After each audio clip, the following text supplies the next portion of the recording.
And away we go. We ready? This is it. Hey, folks. Brian Hoagley here with a special CISO Life daily discussion at the home studio. Figured I'd get into something a little different and, yeah, let's get into it.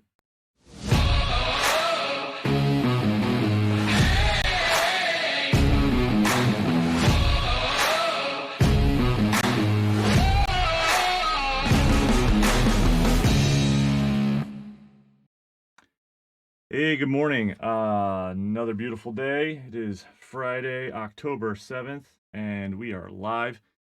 Special addition to today's show. Right after this, we'll be launching into a LinkedIn audio event. And what that means is you'll be able to hit the event off of my page. Maybe you've seen it in the feed. You'll be able to join that audio event where we're going to discuss today's episode. That's going to go off at 9:30 a.m. Eastern Standard. So that's exactly 30 minutes from here. So ideally, I'll keep this under 30 minutes, and we will have an enjoyable discussion right after this and the LinkedIn audio event. I don't think I've seen that. I thought it was a kind of a cool combination. Let's do a live, and then let's start talking about it. I'd love to hear your feedback. So if you've been following along this week on the daily discussion, I've posted a number of things out there that I've been looking to discuss. And just because we're in the new studio setup, I want to bring those up here. So forgive me for all the cool transitions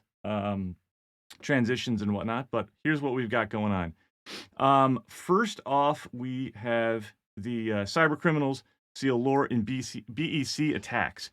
This is definitely a very interesting new dynamic where attackers are actually seeing the payoffs are out of BEC and not ransomware. So, think about it, right? We stepped up inside of the US, tried to force and position people to not pay their ransom, foreshadowing, right, to a little bit later on in this episode about a topic we're going to discuss that's been very relevant in recent news. How does BEC work? Well, basically, you've got a provider who has a email account, and there is some type of a transfer of dollars going from the people that you think to the people that you expect, right? Well, a BEC attack ends up either moving into you as the source or the destination's email box, pretending to be the other person, and then diverting funds to somebody else. It's actually quite simple. It's a basic fraud, but is a very interesting kind of concept.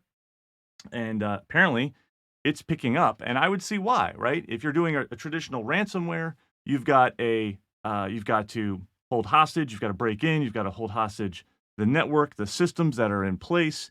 You have to then expect that the person who is under ransomware, right, is going to pay, right? You've got to set up that whole mechanism. There's back and forth. Are they going to pay? Do they have the ability to recover from backup? So I can understand why BEC is now becoming more prevalent, because all you're doing is compromising the email box, masquerading as one of the individuals in the transaction, and then diverting actual cash to something that you control.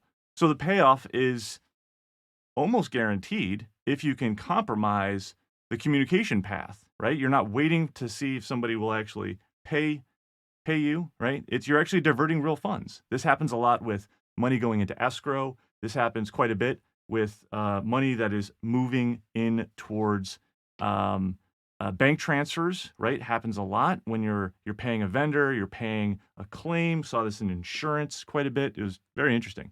So seeing the rise in BEC, because criminals aren't dumb, folks. I don't know why everyone keeps thinking this. Then this is not just some kid in their mom's basement. All right, these folks are motivated. I've said it before, and I'll say it again. They are set up and structured like a business. They have HR, they have payroll. These people go on holiday and vacation. All right, they are motivated. There is a return on investment for what they are doing. So it definitely makes sense that now we see a uplift in folks undergoing a BEC attacks over ransomware. So, maybe it's time to get back to patching those Exchange servers and putting in protections over your email authentication, as well as old school two-party concepts on authorization. Why does one person have the ability inside of an organization to authorize a payment? Shouldn't it be a two-party system, right? Somebody sets it up, somebody approves it. Maybe even there's a third check in place. There's nothing wrong with this. Yes, it'll slow things down, but how much is $1 million worth to you in your organization? It's probably actually worth more than $1 million. So taking a look at some really basic principles, fundamental protocols, programs to put in place are the obvious methods to combat this. So shout out to Amez. Thank you. Thanks for listening, and thanks for everybody else. Drop your comments down below, and let me hear what you say. I've got another one. BEC's been on the scene for a while. Yes, it has, but it's been overshadowed by ransomware. Obviously, right? It's kind of a hype cycle thing within the news, right? Much of BEC can be prevented by having a defined process that requires an output out-of-band communications. Exactly what I was saying, right? Having two-party systems, having three-party systems in place to be able to authorize when the dollars actually get moved. And voice verify, physically verify. There's nothing wrong with that. Actually call somebody on a known good number, right? Great comments, guys. Thank you so much, guys and girls. Thanks, Kevin. Good stuff. Shout out to my our friends in the FBI and former FBI who are out there trying to keep us safe. If you don't know your field office point of contact and you're running an operation inside of, anywhere in the United States, get to know your FBI, your Secret Service field office, have those people as part of your incident response plan. I mean, it all just ties together, folks, right? Let's see what we got here. Next one, hidden costs to business of overlooking data privacy and cybersecurity and ESG. Let me bring that back up for everybody. If you're not following along, you can hit and find the Feedly link to all of these on any of my posts. You'll be able to see it off here. This has the link. You'll be able to follow all the articles that I've been discussing. So the significant drivers for business risk are growing concern among investors and CEOs. Thank God, right? Public costs of poor corporate cybersecurity management are incredibly increasing, viewed as market failures. Well, that would make sense. And that's probably another foreshadowing to our next story, which we're going to get to and probably spend quite a bit of time on. So, organizations look at ESG, right? They look at privacy. They look at all of these things. Cyber being part of that is definitely a great component of a board discussion and very well should be, right? Rising cyber rates are part of a discussion, right? So having this lumped in at the board level, and if you're following me, I'll talk about what we can pull from the enterprise, what we can pull from the larger organizations, but by no means do you have to do that, right? There's no requirement that you have to do exactly what they are doing, but you should be able to adopt some things from them. So talking about cybersecurity, right, and having that as part of the same conversations that you would around environmental, social, and governance issues within larger organizations, that scales really well down into smaller organizations. There's no reason you can't be discussing cyber as a horizon risk or a current risk, right? And, are you talking about it with your board? Are you talking about it with the C-suite? Is anybody asking about it? If they're not asking about it, there's really not a better time to then start bringing it up as an enterprise level risk, as an operational risk, not as an IT level risk for your organization to start discussing it. I honestly don't know today who doesn't think about cybersecurity as a risk from a business standpoint. So if no one's talking about it inside of your organization, I don't know. Maybe you just don't have attuned business leaders at that organization to be able to really discuss what's going on, what matters, what risks are on the horizon. All right, let's get into our showpiece discussion that I wanted to bring up and I was kind of hitting on earlier. Former Uber CSO convicted for covering up massive 2016 data theft, right? This is going to be a very polarizing event within the security community, and you're going to quickly understand that I'm taking a side, and I have no problem with that.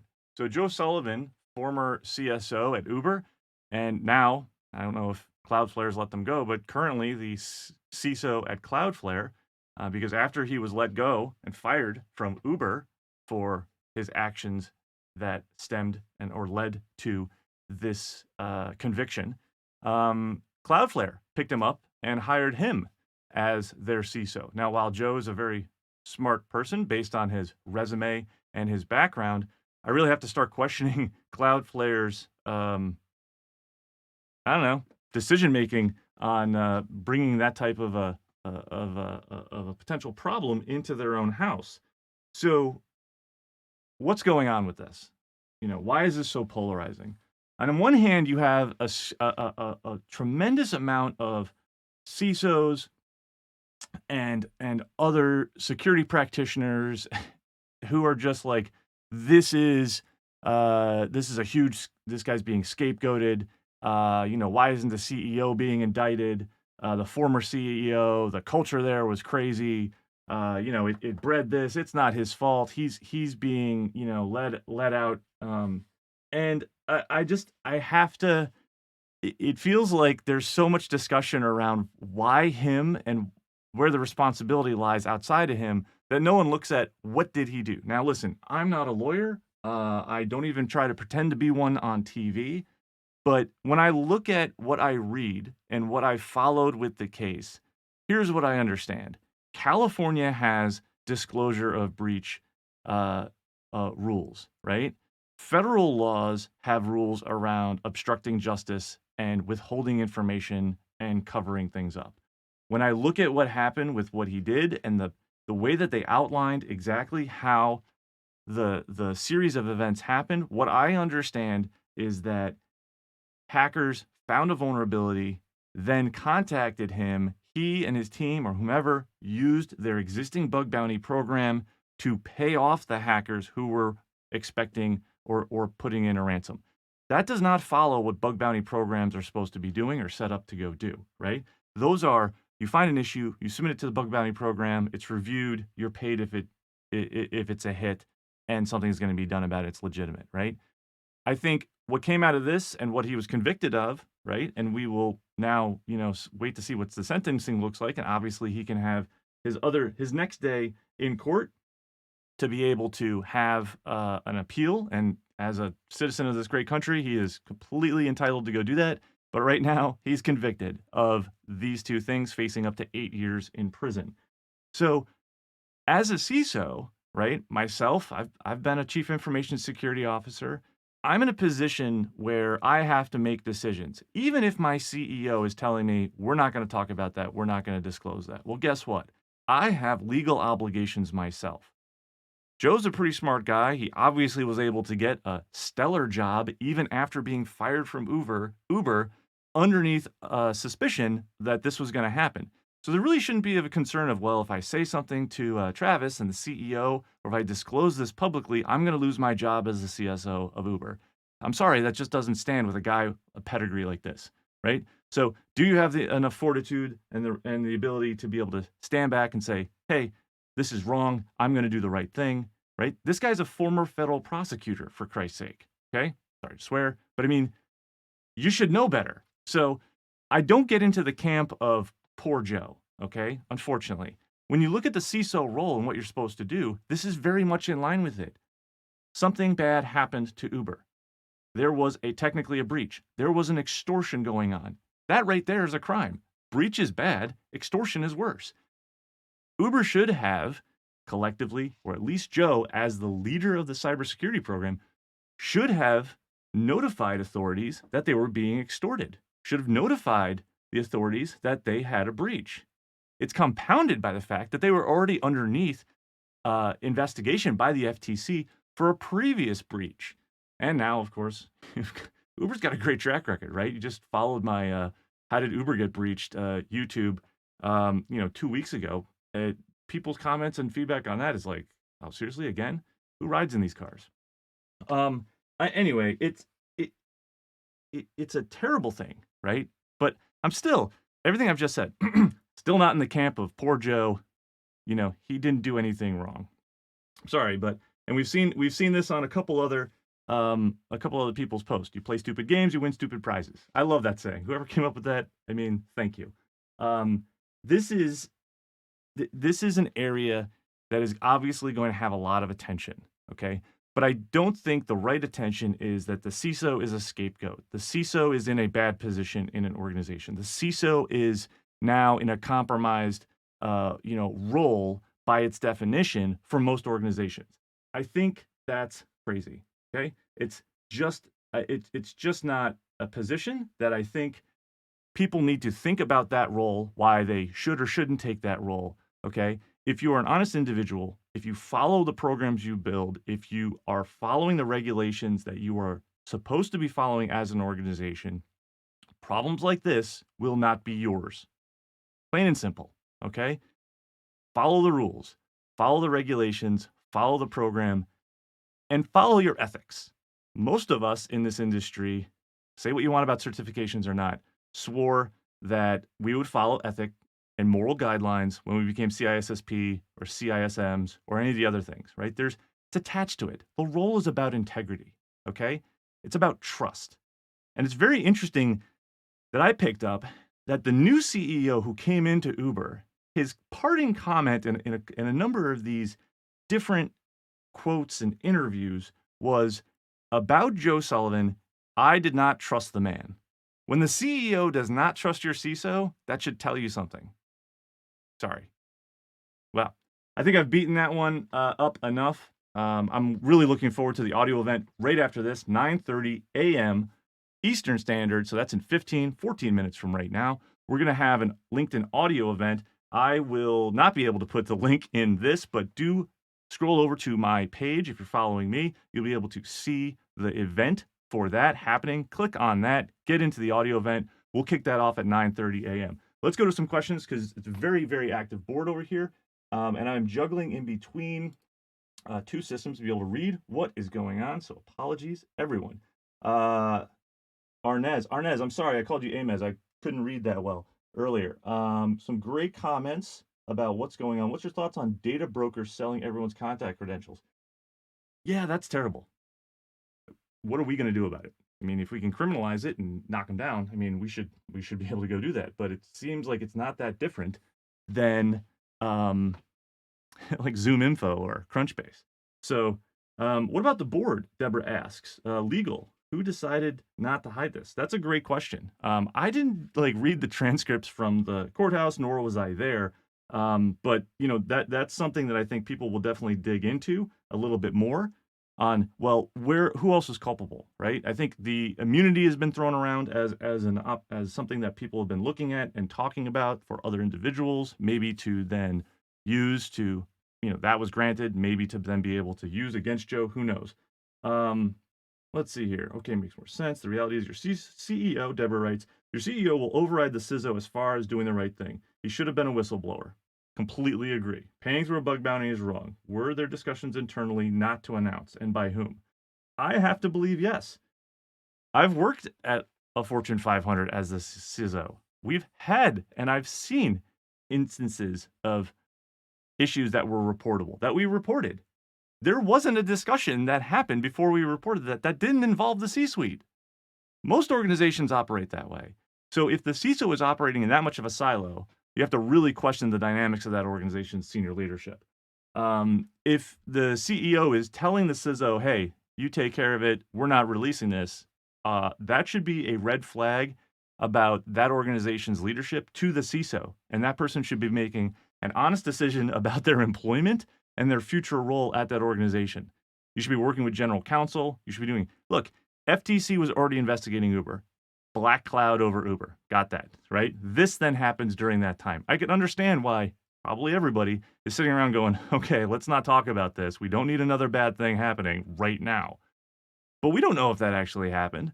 But what we do know is Joe took certain actions that led to what we've now seen happen, and he's been convicted for it. Would I still go take a new CISO role? Sure would. Would I do things the way I've been doing them? Yep. Will I use this as a way to remind me what to do right and what to do wrong? You betcha. Am I leaving SideChannel? Not a chance. I love this way too much. And I love what we do for our clients way too much. And this is actually a very impactful and very important type of message for those folks in the vCISO space as consultants into organizations as a third party. We should now be looking at what do our MSAs actually look like with our clients? What are our protections that are in place? Are we having a escalation path within our client to be able to make these decisions? What are third parties going to be held accountable for when things like this happen, right?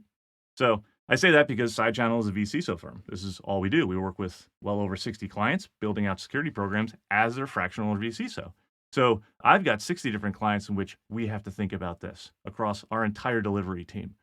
Now, what's very interesting, I think, is within that space is the regulations that require a CISO, which I love. Okay. You should probably have somebody at the helm. Totally makes sense. But regulations like New York State DFS allow for a third party to actually be in that role. So it's going to be very, I don't know, telling over time how those regulations adopt the outcome as everyone's looking at this case on what that's going to mean.